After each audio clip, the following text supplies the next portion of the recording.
This gladiatorial fascination that we have as people, it's fucked up, man. Feeling bad about it makes sense. But at the same time, like, you're like, how is so-and-so going to kill this person? And she smartly brings up the idea of like, well, if you make friends with anybody else, at some point they're going to have to come up against each other and kill each other. I don't know what that is in humans. And like, it's that animal side of our brains that people love seeing this. But I do think that some people went and saw Hunger Games and were like, I just love when they kill each other. And like, that's, or read it. And that's like what they walk away with is I love the parts where they kill each other.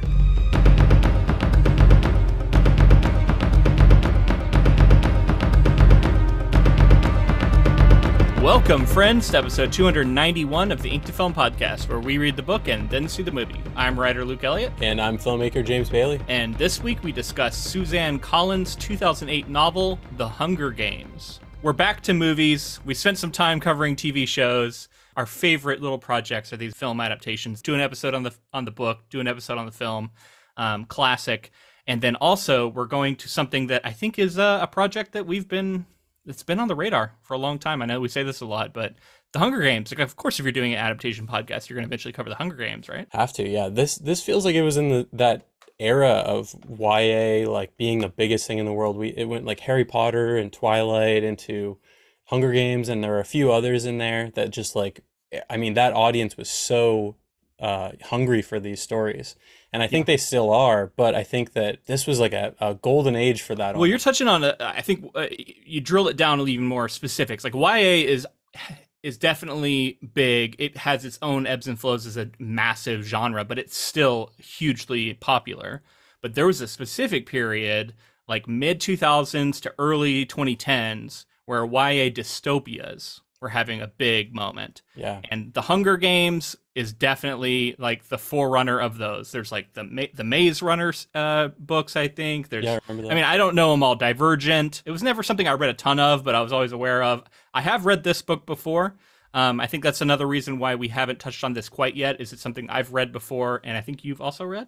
Yeah, I have. I remember reading at least the first two books when these were coming out, and this is like right around the time that I was in high school or graduating high school. It hit so hard for that demographic. Again, it was like that Twilight demographic, the Harry Potter demographic, and it was everywhere. They were the biggest movies of the year. They were releasing, basically annually. And honestly, this one had, I think, some uniqueness in the way that it was really violent and shocking and like surprising in that way, doing something in a space that I typically thought of as more like kiddish, which I think YA does get that rap. Obviously it is for young adults, but that's YA demo, I think, spans up to basically adulthood, right when people become 18, 19.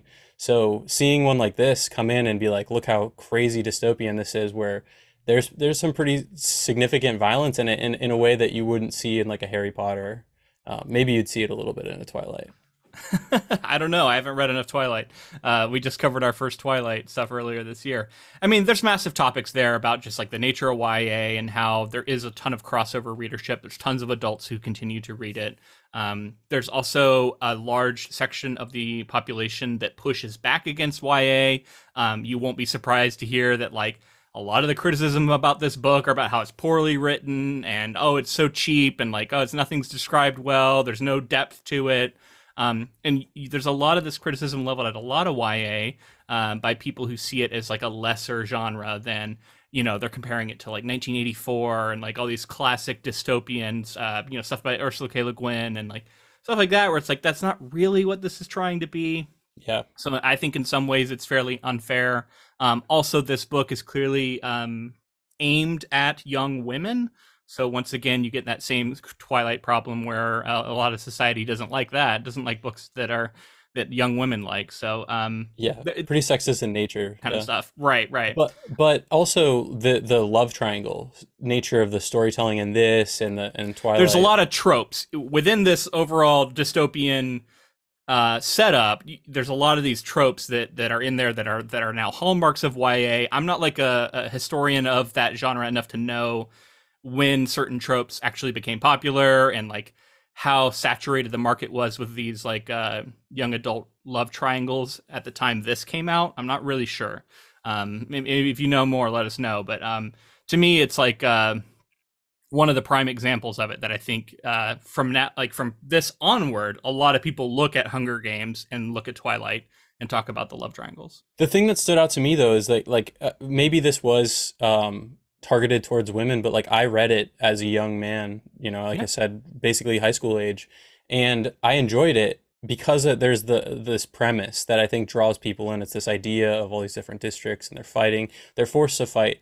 And then reading it this time, I'm getting a totally different read because I'm more mature and I'm looking at like the state of the American government and that sort Yeah. of thing, and kind of drawing some comparisons that I maybe wasn't when I was, say, 16, that Suzanne Collins is getting at. It's good to have that, even in maybe some fiction that people feel is more approachable. I think it's good to have maybe some of these harder topics and some of these metaphors baked in.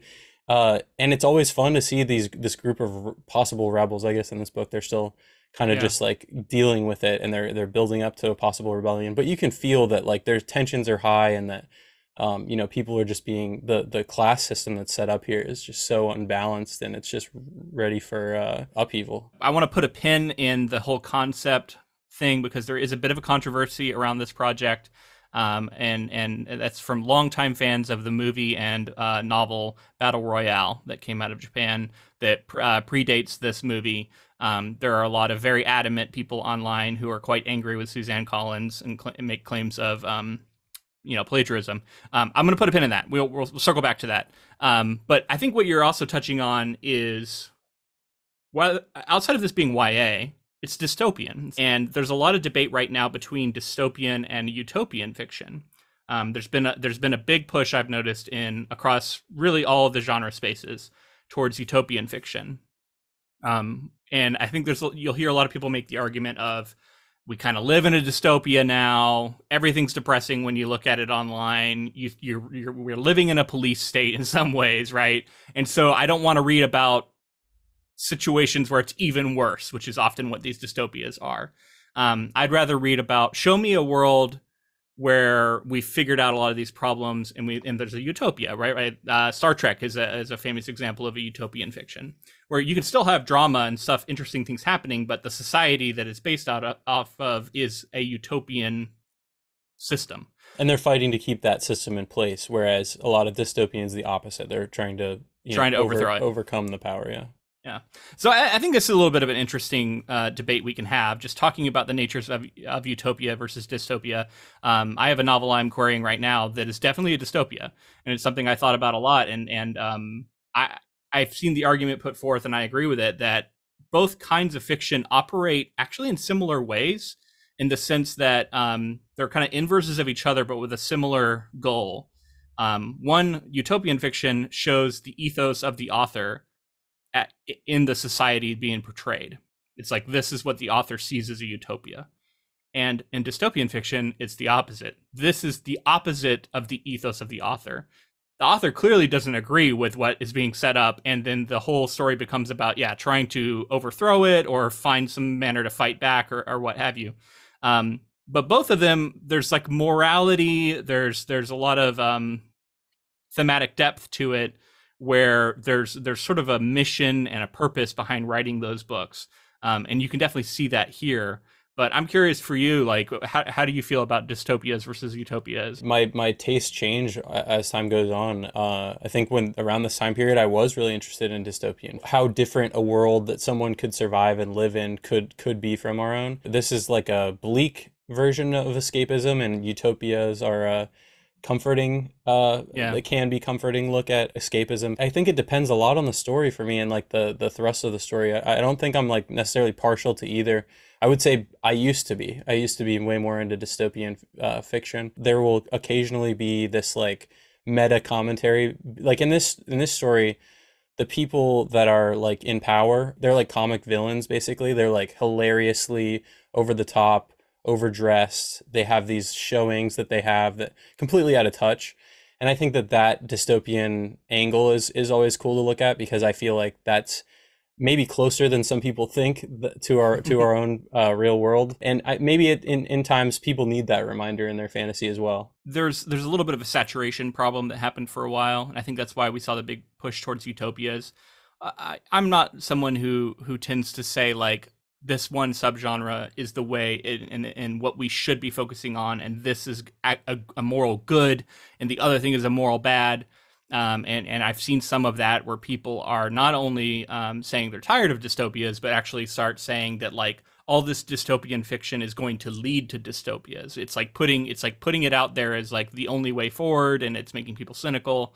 I think there is sometimes a tendency in criticism that I see, at least online, for people to start to look at stuff as like people are only ever going to read a handful of books, and they assume if you only ever read a few dystopian novels, then that's not good for you. But like I don't think people read that way. I don't think people consume stories that way. I do think there is a healthy place in the genre space for both dystopias, as grim and bleak as they can be, and utopias. I agree that maybe utopias have been underserved, but we're seeing a resurgence of them. I like to see them in the market, but I don't think that they need to necessarily replace dystopian fiction, because both serve a role. And I know that's not maybe the most exciting take on it, but that's genuinely how I feel. I do think that like the dystopian fantasy sets up nicely like freedom fighters and rebels and things like that, and people like to see underdogs overcome the big bads.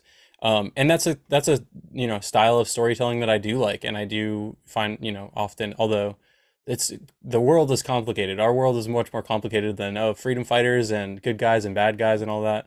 So, but I mean, like you look like The Handmaid's Tale is a great example of a dystopian novel that has had an awesome legacy that I think is overall good, and I think sometimes it can provide people with like a blueprint in the sense of like they hear something that makes them think of that book they read, and they realize like, okay, if I don't stop this now, it could lead to this extreme version of the future. Yeah, this is the same stuff that could lead to these certain places. So I think dystopian can provide value in that sense of like, it can be cautionary, right? And this is totally what could happen. And that's a great example of one that like the bad guys are clear and the good guys are also very clear, like for obvious reasons.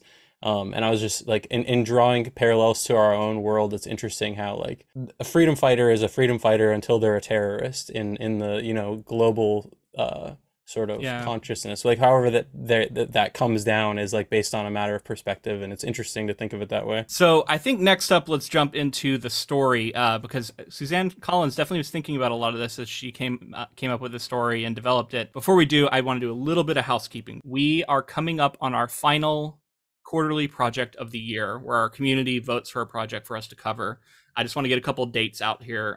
So we have a suggestion period between now and the 23rd, which is Thanksgiving. So between now and Thanksgiving, go on our Patreon, comment the name of a adaptation you want us to cover, and make sure to like the comment, because what I'm going to do is I'm going to count the total number of likes per suggestion. If you see other suggestions on the list that you like, maybe like those as well. After that period is over and we have all those suggestions in, I'm going to take the top 4 vote earners and put it in a dedicated poll on our Patreon, and that will run up until the end of November, so the 30th.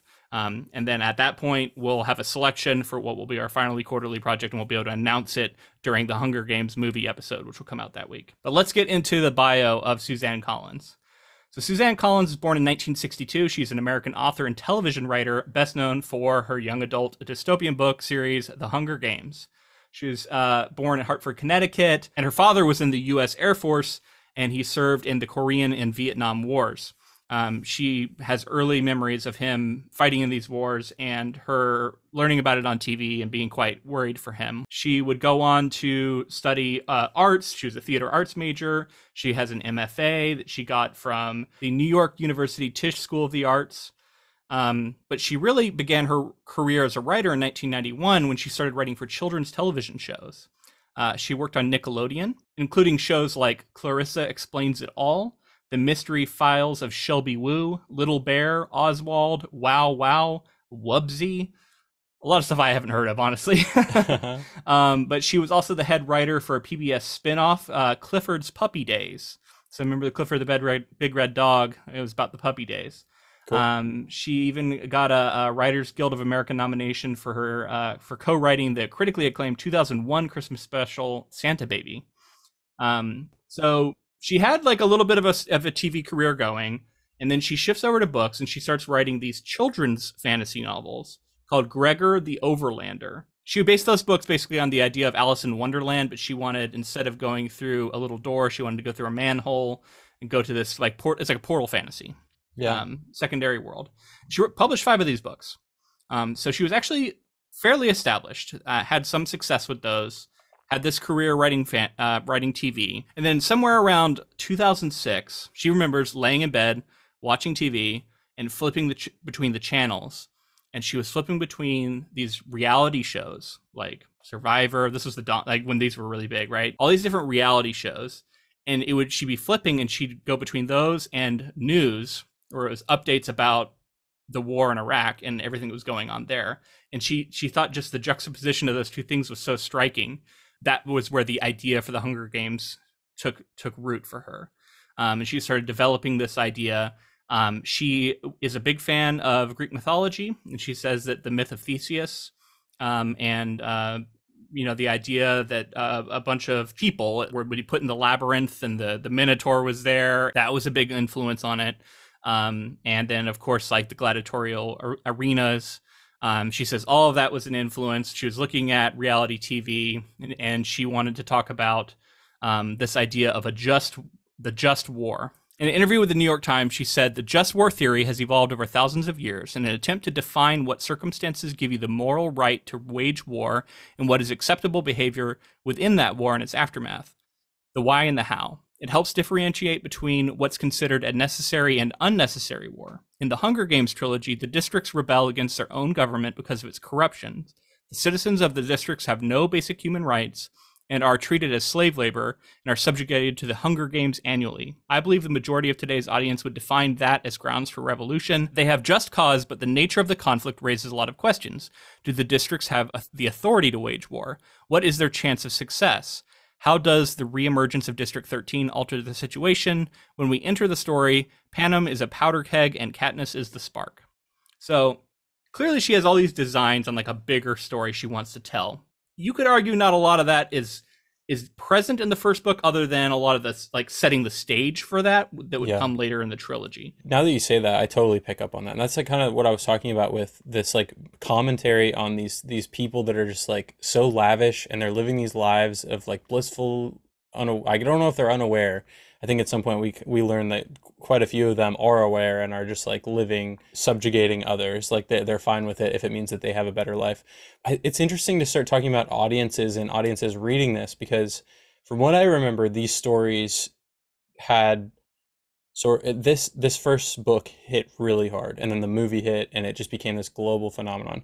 And I think interest in the series waned as it went on. Maybe I'm wrong on that. I need to look at some numbers and like really dig into that. And maybe when we get into the movies, we can talk about that, because viewership might be a good read on that. And that's really interesting, because it's almost like the spectacle of the Hunger Games is what brought people in this premise. And then they stuck around for that. And then were less interested in the overthrowing of this corrupt, machine that was there. I think there's some accuracy to that. So I wanted to introduce all of these things that Suzanne Collins has said were behind her coming up with the idea. We're developing this. And then I want to get to the Battle Royale controversy. So people online have noted that there's this novel called Battle Royale by Koshin Takami. Sorry if I'm mispronouncing that. It came out in 1999, and it tells the story of junior high students who are forced to fight to the death in a program run by a fictional fascist totalitarian Japanese government known as the Republic of Greater East Asia. It's a dystopian novel set in a world where Japan, the fascist government of Japan, succeeded in World War II and took over. And there's a lot of lessons that I think are trying to be imparted, but underneath it all, there's this setup of this game. It's televised. There's former winners are the mentors. There's a lot of similarities. There's even a romance between two characters. It's a bunch of young people fighting to the death. People noted like this is really fucking similar. I remember it came out before. I remember how big this was. Like this was a huge deal. Like because I know it from the film. Like I remember seeing the Battle Royale film, and people would come out of the movie and be like, I would rather watch Battle Royale, especially a certain demographic of people. I think that's key, certain demographic. But let's continue. So the English translation of that novel comes out in 2003. So only a few years before Suzanne Collins would begin writing The Hunger Games. I think the movie came out before that. The movie was quickly adapted the year 2000. However, From what I could find in my research, there was no legal American version of Battle Royale like available to watch legally in America until 2012. Oh, wow. It's not impossible that she could have found the movie. It seems unlikely. The possibility exists that she could have seen it. The possibility is probably stronger that she could have read it. But like I said, a few years existed where there was a translation available. But just because something is available doesn't mean someone necessarily read it or knows about it. She was writing another series at the time. Clearly, she was busy. To her defense, what she has said is that she did not become aware of its existence till after she turned the book into her editors. After that point in time, it came to her awareness as a thing that existed, and whether or not that influenced anything about the book and its production process and its editorial process, I don't know. I don't think she's ever truly revealed, other than to say it didn't. Just to jump in here too, the idea that her story is that similar, because I've seen Battle Royale, I've seen Hunger Games. Yep. The idea of young people being forced to fight is not unique to those two stories either. It's not. One, Stephen King wrote a book called The Long Walk, which has a lot of similarities. Also, The Running Man has a lot of similarities. Yes, this isn't a completely new idea. But what happened was, you also have someone like Quentin Tarantino goes on Jimmy Kimmel, and he's talking about the Hunger Games, and he calls it a ripoff of Battle Royale. So this throws some fuel on the fire. That sounds like him. Yeah. Tarantino's a big fan of these of Battle Royale. He ends up casting one of the main characters in it to be in Kill Bill, right? Like he's a big fan. Yep. And I think this is what happens, right? A lot of people see Battle Royale and they see it as like a darker, bloodier, more over the top version. It's more morally gray. It's not as simple as you can maybe read Hunger Games in some ways. It's kind of designed for dudes, if I were to put it plainly. And so I think a lot of people on the internet latched onto it. It's kind of a cult thing too, right? Like it doesn't have that mainstream success. So a lot of people latch onto it, and I think there's a lot of very adamant people who love Battle Royale, which admittedly, I watched the movie and I thought it was very good. It's something we could cover in the future. It would be fun to do. I haven't seen it since the initial time I saw it, but I remember liking it as well. Yeah, so it's good. I just think that there was a certain attitude that it was like, we need to take down Hunger Games and establish that Battle Royale is the one that people should be excited about. For American audiences, for Battle Royale to come out in 2012 lines up perfectly with Hunger Games. So both were like available to Americans at the same time. So that's probably why they were pitted against each other as well. There was going to be an American film adaptation of Battle Royale that was set to come out.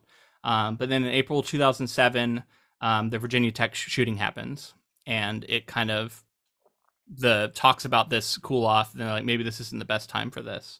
And then it kind of started to come up again, but then after Hunger Games does so well, it was kind of seen as like, a lot of people are going to look at this and think it ripped off Hunger Games. So because of that, I think there's a lot of frustration that the reverse is now a perception that could be true. And people could be looking at Battle Royale and be like, oh, that's just a ripoff of the Hunger Games. And that possibility, I think, pissed people off. And because of that, this American version never really happened.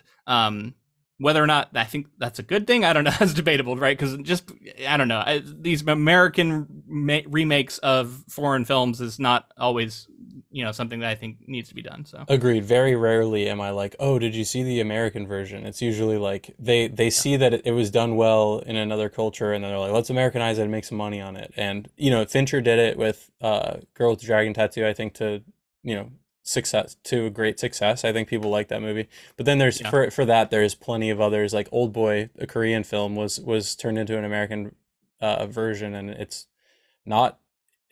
Watch the Korean version. I think that's the lesson, is like, just ultimately you'd probably be seeking out the original Japanese version anyway. And through this whole conversation, I just feel like my opinion on this is both can exist, and I think it's weird that it's like people are so passionate about joining a club and like tearing something down or being or liking something, and at some point it's like, if it's not for you, it's not for you. If it is, it is, and like no need to piss on anybody else's fucking parade. And what's funny is even if she was inspired by Battle Royale, like, she didn't like plagiarize it. There's just some similarities in the ideas, and like if you can lay out, there's a bunch of similarities, but there's a ton of things that are very dissimilar about the two. So let's move on from it. I know it's a controversy. To me, it's one of those where I honestly think she developed it in a similar way that, you know, the author of Battle Royale developed his novel. Like there is a lot of this stuff already out there, and they're writing them at similar times. Sometimes these things happen. There's parallel thinking. If we're talking about a man writes this story and it's for men, then it's an influence. Then she would have been influenced by Battle Royale, and she would have been doing her own version on that style of story. But instead, it was just like it was binary. It was she plagiarized. So I don't understand that. Squid Game, I think is a guy, has said that like Battle Royale was a huge influence on Squid Game. So this kind of stuff happens all the time. But anyway, let's move on from that. I just wanted to note it. It is a big thing that you'll see whenever you look at Hunger Games online. I feel like you find somebody talking about Battle Royale. This series goes on to be hugely popular, sells 100 million copies, something like that. It's being listed in like the top 100 most influential novels of all time.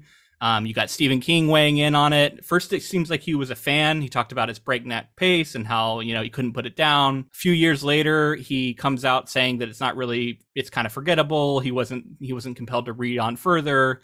And he kind of dissed the book. It's interesting. I don't know why the change. You've got John Green giving it a blurb. You got some of the biggest names giving it blurbs. The author of Twilight's giving it a blurb. So it's one of those books that just catches on fire and everybody loves it. And we get this massive film adaptation that comes out and does incredibly well. So it's one of those where everybody's making money, so everybody has an opinion about it, and there's lots of ink being spilled about it. It's interesting when something like this is such a massive cultural phenomenon, and I feel like it went away so quickly. Like I felt like it was like a 5-year, it was burning so bright for 5 years, and then like there was nothing. And then the reason we're covering it now is that there's actually a book that was written in 2020 that is being adapted, that's coming out in theaters like this week, basically, or the next week. So I don't know, it's kind of fun to think of 10 years go by and you get to revisit some stories like this. Full transparency, I don't remember if I finished this story, so I don't know that I even know where we end up with this story. The trilogy, you mean? The trilogy, yeah. Yeah. Like I said before, it seems like people were less interested. Is that due to the quality of the story, or is that due to like maybe the nature of people just kind of falling off dystopian stories? I don't know. I think there's, again, a weird thing about like the spectacle of the Hunger Games as an event, and like, oh, they're killing each other in this whole crazy game. It's kind of like a Saw, people go watch Saw movies for the fact that like you're going to see some crazy stuff. I can only really speak for myself when it comes to this stuff, because I also didn't finish the trilogy. It was interesting enough, but like I felt sated by the end of this movie and by the end of this book, and like I want to dig into that though. During this reading, did you feel the same way? Because I felt like you're right. It definitely leads a lot to like the taking down of the society. But when I first approached the project, it was the spectacle. I wanted to see it, and then the idea that there was a dystopian society that needed to be overthrown. I was like, yeah, I get that. I'm not as interested in that as the spectacle. But I definitely have a little bit of an attitude. My attitude has shifted a little bit now, so we can touch on that. So the Hunger Games follows 16-year-old Katniss Everdeen, a girl from District 12 who volunteers for the 74th Hunger Games in place of her younger sister Primrose Everdeen. Also selected from District 12 is Peeta Mellark, who once saved Katniss from starvation when they were children. They are mentored by their district's only living victor, Haymitch Abernathy, who won 24 years earlier and has since led a solitary life of alcoholism.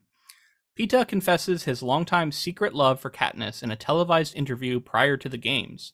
This revolution stuns Katniss, who usually does not allow herself to think of romantic attraction due to her traumatic childhood and her fear of losing future children to the Hunger Games. However, she believes that Peeta is only feigning love for her as a tactic for the games. I want to know, how did you feel reading this book for the second time? I'm just going to say, for the whole book, I enjoyed reading this. I enjoyed sitting down with it. Maybe like Stephen King even said, it just goes. The plot goes. It keeps you sucked in. It's almost like a thriller in that way. Once the games begin, that's basically one sitting of reading for me. And I like the premise. I like the world that's built up. I like all these characters have these skills because of the situations that they're in. Like you know, there's these people who are basically have been bred to compete in this competition, but you see Katniss here with Gale and Peeta and a lot of these other people. They have these skills that they've been forced to acquire based on their lifestyle, like Katniss with her hunting, that make them very capable and fun and interesting. They're kind of forced to grow up really quickly, but then they're also going through relatable things that you go through at that age, like figuring out what it's like to be in love or to start liking someone, and realizing that other people may be interested in you. So yeah, I mean, just reading through it, there's tropes galore. I think there's that, like, everyone's willing to address that. But if you're okay with that, it's just a fun read. I like a lot of the stuff that they do with her motivations, like her relationship with her sister, her relationship to her family, and the way that they've lost her father and she's kind of had to step up, and she kind of snapped her mother back to some sense of you know, being there for the family, and then the ways that she's kind of addressing that in the games, that she's realizing like how much trauma and stuff she's been kind of pushing down and suppressing while trying to provide for this family when she's out there. I think it's interesting that she'll kind of flash back and think about some of this stuff. I was struck by how propulsive a read this is. You know, I've read a lot of different kinds of books now on this podcast, and I wouldn't say I'm always drawn to the like super fast-paced thrillers, you know, to stuff that just you can't put it down. There is a certain magic to those kind of books, and there's definitely here. Gosh, this is an easy read, and by the sense, and like in a good way. Like if you if you feel like, oh man, I haven't read a book this year, and you want to knock one out real quick, grab Hunger Games. You read this thing quick, because it's so well crafted, so well plotted. The characters are immediately identifiable. They differentiate. Their motivations are simple and clear. It appeals to your emotions. There's all these great things. You're in a clearly dystopic society where there's clearly a lot of oppression and bullshit going on, and it gives you someone to be mad about. And then that's all before you even get into the games. But in this opening chapter, what a brilliant opening chapter. Leads up to the selection of her beloved sister and Katniss volunteering in her place as tribute. What a great way to end a first chapter, right? Like that's gonna catch some attention. Yeah. And it reminded me a little bit of, there's a story called The Lottery that Shirley Jackson wrote that I read recently, and I was like, I wonder if it's a little bit to do with that. But there is tropes, like you said. There's become hallmarks of the genre. This is written in first person present tense, which became kind of like a popular fad in YA. And I don't know if it's like this was a part of that or like started it, or was just kind of like right in the middle of it. I don't know. It became a thing for a while where a lot of these YA novels were written in this first person present. And at times I do find that POV and that style of writing to be a little restrictive. But I think it also, on the other hand, pays off well, in the sense of it keeps it that pace and that propulsion, I think, feeds on that style of writing. Is that something you found yourself noticing, that first person present, and how did you feel about it? I did, and I was thinking about, I was like, I wonder, I'm just not well read enough to know when somebody's doing it, if it's abnormal, like in a YA space. I was like, it was somewhat abnormal. Yeah, and this, I think the first person does a lot of heavy lifting here too, for that relatability factor for those young audiences, or people, just really anyone who wants to read YA. I think that they want to relate to these characters in ways, and getting the I'm feeling this way, I am thinking this, you're so close to that perspective. Yeah, some people view it as almost gimmicky because it's a somewhat unnatural way to tell a story, to narrate events as they're happening, right? Like it's kind of like, how is that possible? But the effect, I think, is pretty powerful. Yeah. You do lose a little bit. I think you could analyze things that are lost in the form, but I think it works pretty well here. I didn't find it offensive, whereas some people do. Some people really bounce off of it. Yeah, it's interesting because I didn't find it. I don't know that it's my preferred perspective in a fantasy story like this, but it works for me here. And you keep saying fantasy, but I want to check with you. Are you calling it fantasy because it's dystopian and because it's in the future? Because a lot of people would say this is a YA sci-fi. I guess that's true. It is Yeah. our world too. So it's kind of like Yeah, future North America yeah. is my understanding of what So I Panem guess yeah, is. I shouldn't have been calling it that. Good catch there. Yeah. Yeah, I'll just call it dystopian sci-fi, I guess. Yeah. Yeah, sci-fi. Yeah. I want to talk about some of the characters too. Like, granted, this whole Peeta, Gale, Katniss love triangle, I think it can be very attractive for that audience.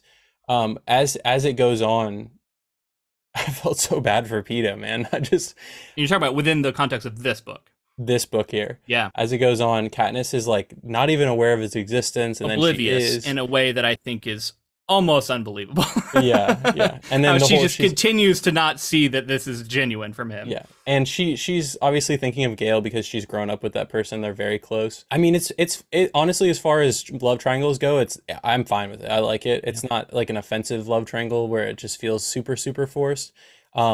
Especially in this book, I didn't feel. Now we don't get a ton of Gale either, so there's that. Yeah, and that's fair. You know, like I don't know much about Gale. I haven't read on. I barely. I think I saw the sequel to the movie, but I don't remember it very well. And honestly, I think the fact that I wasn't as taken with the second movie is probably what stopped me from going on with this series. But just Yeah. real quick, talking about the love triangles, I think this is actually a really good one. I think Gale and Peeta represent such different kinds of people.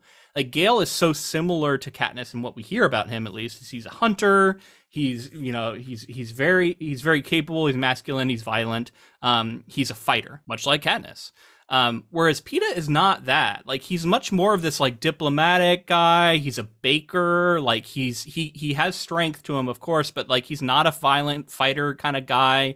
He's He's very not different experienced kind of in dude. that realm either. Like it's like he can wrestle, I guess, but he's not like a hunter and survivalist. Yeah. And he ends up playing this much more of a support role for her. He seems genuine. And you know, he becomes a figure that like I'm rooting for and I feel for.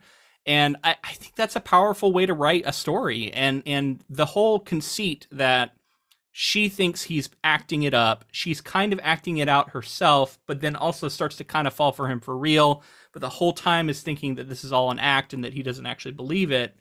Um, yeah, maybe it's a little obvious and a little dramatic, but like in the context of the games and the idea that like if you play up the romance, you're going to appeal to the audience, and so there's a clear incentive to do that. It works, and ultimately, it's one of the things that keeps this book so propulsive because as much as you're enjoying the spectacle and all that stuff, like the dynamic between the two of them is really engaging. It is, yeah. And then there's all these big characters too, like Effie Trinket and the Caesar Flickerman. These like larger than life characters that are from the capital, I think it's called. Yeah. They are just like joke characters that slowly, I think that she's doing a good job of like adding a little bits of humanity, but then like Yeah. little bits of no, they've completely drank the Kool-Aid. Yeah, I mean, like you can definitely argue that like some of the people on her team, she does a good job of like, yeah, they're kind of awful, but like there's a little bit of humanity still in there. Yeah. You know, think about like, Effie is a good example of that, where like she's so ridiculous, but she kind of cares in her way. And then you look at someone like what was his name, Cinna, sort of her who puts her in the dress, the fiery yeah. dress, and what you know, clearly someone who cares about Yeah. her. He's a really cool and character. I like Senna. yeah, and then Haymitch. He's like maybe my favorite character. Sure, Haymitch. he fits the bill of the mentor archetype character in these Yeah. stories perfectly well.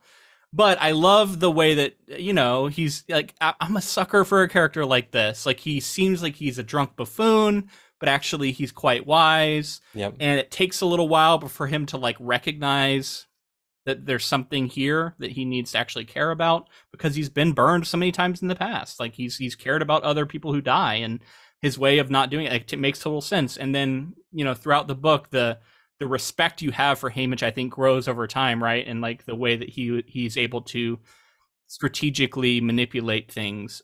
It's clear that he didn't survive his Hunger Games by accident. He's Yeah. very calculating, and even some of the drunk stuff he might be playing up Yeah, you wonder that too later. It's like, place. was that all on purpose to like downplay the rebellious nature of this moment, and he's drawing attention away from it and providing comic relief so that people don't get punished? Yeah, you can almost see that as all strategic. And Katniss even says later in the book, she's like, he must have won by outsmarting everybody. Yep. And so you love a character like that, right? Like he's very strategic. He fully understands the situation and what's going to work for them. I absolutely love Haymitch, and I remember he was a standout in the movie as well as I think Woody Harrelson. So excited to get into that performance when we get there. Well, and so we've talked about all these other characters, but to talk about Katniss, because again, divisive character, I think because of the nature of it being like sort of wish fulfillment character for women in some ways. Yeah, but I've always liked this character. I always felt like she's so strong and she's so capable, and yet she does tap into that emotion. And at first she's resistant to it. She's had to build up these walls in her life because of the scenario and everything that she's had to grow up and do. But as she comes into contact with characters like Rue and Peeta, her relationship with Peeta, and even this other character that saves her at the end. I'm forgetting his name right now. The other guy from District 11. Thresh, is that his name? Something like that, yeah. I like seeing that she's like not this like cold monster that's just like out there killing things like she's talked about she can be as a hunter. Yeah. And sort of grappling with all that, and then obviously like the symbol that she's kind of becoming for everyone. And that stuff with Rue, we'll get there, I think is some of the strongest in the book. Yeah, so just real quick on Katniss, I agree. I think she's a great character. I think she is, the only controversy around her is the same controversy you see whenever there is a quote-unquote Mary Sue, because people, for whatever reason, are fine when it's a dude who, is good at everything and capable and smart and caring and like fits, checks every box and just, a character that everybody wants to be. But when a woman does that, it's a problem. So I think that there's a lot of sexism and bullshit built up into that. She's a great character. Yes, is she a wish fulfillment character? Yes. Is that a kind of storytelling that will continue to be popular forever? I think so. Yeah. We're always going to like characters like this. Yeah. Also, aspirational characters. Yeah, and also archery is badass. Like, I think that, I'm sure archery, like people taking archery lessons just skyrocketed after this character became popular. Oh, I guarantee it did. Absolutely. Yeah. And I think there's a lot in here too, you can look at that are smart moments of wish fulfillment that are fun. Like the dress moment is brilliant. Yeah. And the idea of her being this like stunningly beautiful figure in this crazy fiery dress, and it's also like an act of rebellion, and it's, all of that is so cool. And I think it's there's all these moments that, sure, they might be tropey and sure they might be wish fulfillment, but it's okay. And you're writing in a genre. Like a lot of those criticisms are about this genre, but like, let it go. This is what the genre is. Right. And this is what people like. This is what people are here for. And she's delivering on it. And I think she does a great job with it. I've always loved that the catching fire, the girl on fire, she's the spark of this rebellion, everything like that. And then she's from the district of coal, and like they talk about their costumes up to that point have always been like dingy and coal, or they're like naked, covered in coal, like all this kind of stuff. And then I'm like, oh, Cinna's the first person to just think that like what is coal often associated with and do fire, and then how well he's developed this fake fire stuff and that's why he's able to do it. Yeah, but it's awesome. It's very cool. It's awesome. Like you said. Well, let's get to it. So after all that build up, we're in the arena. So in the arena, Peeta saves Katniss's life multiple times without her realizing it. Katniss allies with Rue, a young tribute from District 11 who reminds Katniss of her sister. When Rue is killed, Katniss places flowers around her body as an act of defiance towards the capital. Remaining tributes are alerted to a rule change, allowing tributes from the same district to win as a team. Katniss finds a seriously wounded Peeta, and rather than compete alone and be unencumbered by him, she risks her life and nurses him back to health. Haymitch advises her to feign feelings for Peeta in order to gain wealthy sponsors who can provide crucial supplies to the star-crossed lovers during the game. As she allows herself to get close to Peeta, she develops real feelings for him.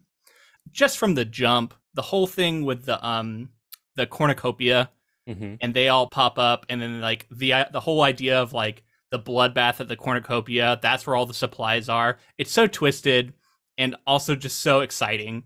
and the you know the it's such a interesting psychological moment too of like, do you try for something, knowing the risk, or do you completely get away and live to fight another day but have nothing and have no supplies? I think it depends, and like we're just gonna gamify this whole thing now, right? I Yeah. think it depends. If you're going into the games, you need to know your level of survival training and your level of like what are the things that are going to be important to you, and how long does it? I think it's like 3 weeks or something like that, or over 2 weeks that they're in here. And so I'm like, that's how you weigh that risk reward is like if you think you can survive, like if I'm Katniss, yeah, I'm out of there immediately, no Yeah, question. but she goes for some stuff. Which is, kind of Well, that's maybe the a whole thing. blunder. Peeta's trying to tell her not to, Yeah. but she goes for it anyway. But there's other characters where I'm like, if I'm Peeta and I'm like, he's not he doesn't have the skills. I understand why he played the games pretty smart too, the way that he teamed up with some of those careerists or whatever they're called. Yeah, the careers, I think is just what they call Careers, them. yeah. Yeah, from the other districts where it's like an honor to go fight in it, and people like train their whole lives to go fight in it. Right. And so for him to team up with them and he can keep an eye on them so that Katniss is safe, and then also, get access to some of that food and some of the supplies is really smart.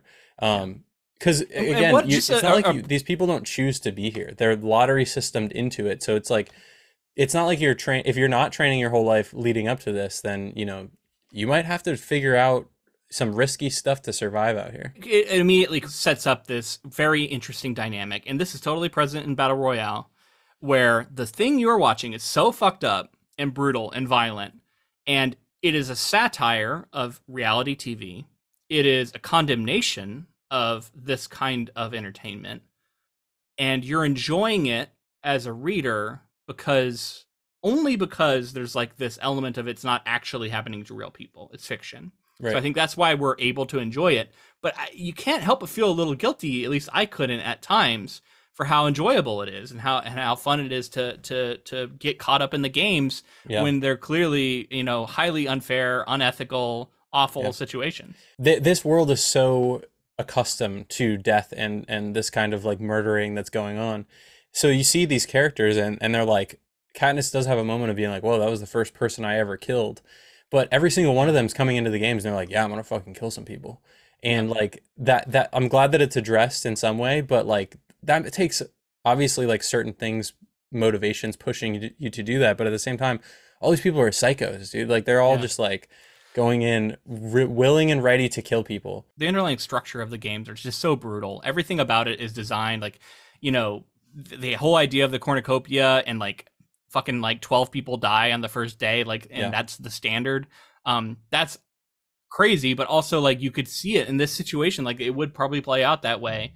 And then the idea of the game designers and the people who are like running the game and how they constantly like people get bored, and so you're trying to like oh, there's not a lot has happened today, so we're gonna create a fire, or we're gonna release some wild animals or whatever. We're gonna push them towards each other so that they'll fight. Yeah, and it'd be different if it was like if nobody's watching and things are just meant to play out. You as the reader and as the viewer for the movie, you would think, okay, I'm just going to do what Peeta does before he gets hurt and go hide and just hide out the whole time. But they're going to see that you're doing that and they're going to send fucking fire your way, or these fucking mutant dogs. They force you to play the game, essentially. Right.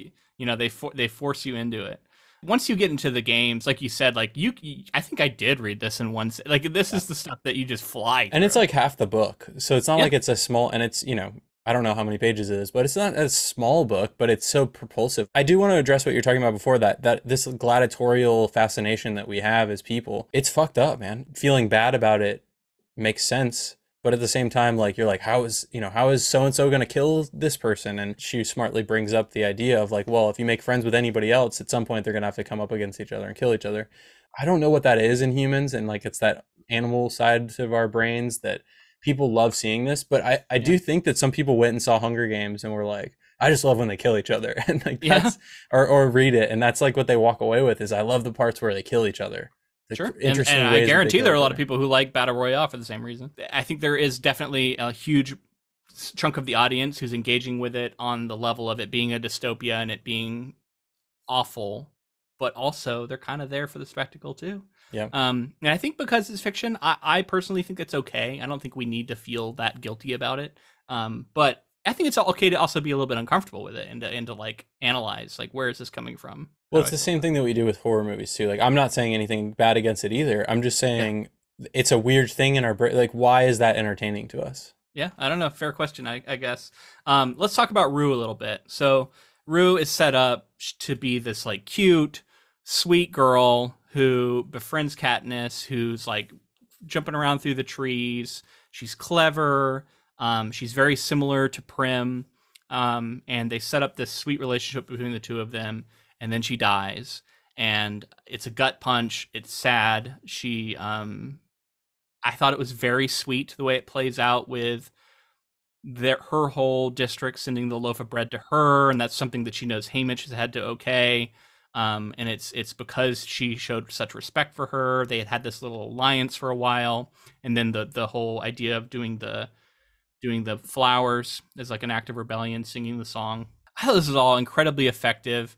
Yeah, it's maybe very kind of heavy-handed at times, but like, man, damn if I didn't get teared up listening to it. Yeah. It's a sad moment. It's powerful, and something like that. You know, it's fiction moving you. I'm not jaded enough, you know, to be mad about that just because it's a little heavy-handed at times. Like, I just want to feel stuff, man. I want to feel something sometimes, and I thought this was good. I thought it worked, and it made me feel something. I'm with you. Yeah, it's the most effective part of the story to me. The parallel with Prim, having a parallel with her sister, and then the character being wholly her own in ways. Obviously, like she draws attention to the ways that she's different than Prim, but yeah, just like protecting someone like this in this bleak environment where you know that it's not going to end well. It's like really compelling stuff, and clearly her death motivates Katniss, which is this interesting thing about like killing a character to motivate another one. Sure. But And at you the can same, analyze, you know, there's racial things going on. There's lots of potentially troubling history with characters like this. yeah, And using them to motivate other characters and white characters specifically. Sure, you can look at all of that, yeah, and that's fair. yeah. But my point is just that I mean, it's just sweet. At the end of the day, you see a character who you just can't help but love, you know, has a tragic end, and then to see Katniss sort of take that as a spark to make her Yeah. motivated to then possibly upheave this entire system, I think is at least a good message. And the other thing I would say is like you get it on the 10. Like this is about a bunch of children being forced to fight each other, and they're going to murder each other in pretty brutal ways. Yeah, it's not maybe as brutal as Battle Royale, but like, can we be that mad when some children get killed? Like, I mean, like ultimately, that's kind of what we knew going in.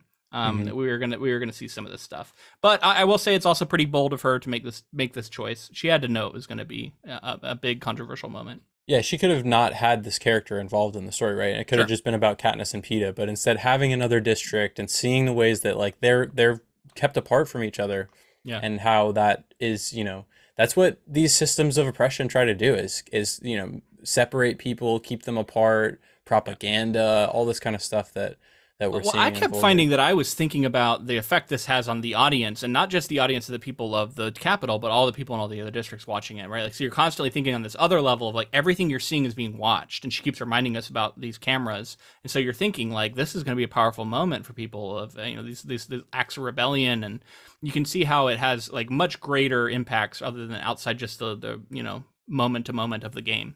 But let's get into the final paragraph here. When all the other tributes are dead, the rule change is abruptly revoked. With neither willing to kill the other, Katniss comes up with a solution, a double suicide by eating poisonous berries. This forces the authorities to concede that they have both won the games, just in time to save their lives. During and after the games, Katniss's genuine feelings for Peeta grow, and she struggles to reconcile them with the fact that their relationship developed under duress. Haymitch warns her that the danger is far from over. The authorities are furious at being made fools, and the only way to try and allay their anger is to continue to pretend that her actions were because of her love of Peeta and nothing else. On the journey home, Peeta is dismayed to learn of the deception. So yeah, ending out the book here as the games come to a finale, a big showdown. We get these like mutant dogs that get released that are like mutant versions of the other people that died. And a pretty, again, there's a lot of brutality and just like horrific things that happen, like all the stuff with the wasps or whatever they were called that like sting people. That seemed really horrific. Tracker jacks, yeah. And they all feel like engineered. This capital is set up to be so hateable. You're like, oh my god, they're so twisted and cruel, and the way that they're trying to do all this is like there's always a message to it, like a boot on the neck kind of thing. Always like, we're gonna keep you down no matter what. Assertions of control, and the whole thing with the like, oh, we're gonna change the rules so that you two can win together. And then at the end, oh, actually, never mind. That's reversed. Kill each other. It's such a perfect way to reestablish the fact that no, this is awful. The people controlling it are awful, and it takes their double suicide pact to get them out of it. And so I thought that was just a brilliant way to end the games. Honestly, like this whole thing is so plotted perfectly to a T to have the right effect. And like, I'm kind of curious to see how she does other Hunger Games, this portion of the book, in other books, because I know there are others, but this one is like so perfectly crafted. Yeah, it's hard to imagine her doing it better. Yeah, it's the story you wanted to tell, and then you have to figure out, on a sequel, that's the problem, is you always got to do it again, but make it different and all. Make it stuff. Different, have a different ending, have a different message to tell. Yeah, sure. I love that, like, this young love. You're never gonna get away from Shakespeare, like in storytelling. Yeah. And this young love, Romeo and Juliet kind of thing, where like they're gonna poison themselves and both die together. Now, that's not exactly what happens in Romeo and Juliet, but kind of. There's poison involved in the finale, and but then obviously the inverse happens here, and it's just really smart. Again, I like that Katniss is kind of like Haymitch in that way. They're clever enough to outsmart this very powerful entity, and they do feel powerful. The capital feels powerful. They feel cruel, like I said, and they feel capable. Like you're not gonna weasel your way out of this, and then somehow they always figure that small window out. These final chapters here at the end, I think, do serve a really important purpose going forward in the rest of the trilogy. Of like this, she hasn't like done anything yet by getting out of these games, and like the capital reasserts its control. Reasserts its dominance, just even like trotting them out and forcing them to watch the games, and they have to put on this performance like they're enjoying it, and they're just like watching all these people die again, and some of these most horrific, traumatizing kind of like moments. An after show for reality shows too, right? Yeah, I really enjoyed reading this book again. I remember enjoying it the first time I read it. I loved it again. I think this is like one of the best YA books I've read, and it's up there for sure. I'd have to really think about it, but it's one of my favorites. Yeah. I think my opinion on it had gone down over the years, only, and that's on me. That's my own, I guess, history with it. But reading it again, I'm just like reinvigorated with like, man, this is a solid story. It's really fun. It's really propulsive. It's like, it doesn't overstay its welcome here in this first book. Like it does a lot of really fun stuff. And then, getting into this adaptation here is going to be really interesting. Cause again, revisiting a specific time in adaptations of YA stories, and specific, that 2010 time period, somewhere before or after 2010, and you get someone like a Jennifer Lawrence in the role, and she just like makes it iconic, and it's an iconic role for her. When I think of her, I often think of Katniss first. All right, so if you want to hear us talk about Hunger Games the movie, make sure to stay tuned for our next episode. I think we're actually taking 1 week off, so we're releasing something from the vault, and then we'll be back the week after that with our Hunger Games film episode. But if you enjoyed this coverage, if you enjoyed us talking about the book, let us know in the form of a rating and review on whatever app you chose to listen on. If you're on YouTube, make sure to like the video and leave a comment and subscribe to our channel. We would love to have you along for the journey. Connect with us on social media. We're on Facebook, Twitter, Instagram, Blue Sky, TikTok. We're all over the place. If you'd like to support this podcast in another way, we do have a Patreon. That's how you're going to be able to suggest things, to vote on upcoming projects. It's how you're also going to get all kinds of bonus content, that we have like a big backlog of now on there. We'd love to have your support on Patreon. And thank you to Ross Bugden for the use of our intro and outro music. All right, man. I'm looking forward to watching this movie. I have a lot of fond memories of it, but it's been a long time since I've seen it, so I'm curious to see if it holds up. And now that the book is fresh in my mind, I want to see which one I ultimately do like better. Because I remember there was fondness for it, but I feel like my respect for this book has risen a little bit. So if the movie doesn't also rise, it might not win out on this one. This might be one where I say the book is better. But this story feels very like harvest time because of the cornucopia. I think they usually release around Thanksgiving, so it's cool that we're kind of covering it right around. I didn't even think of that. I love that. Absolutely. All right. Until next time. Keep adapting.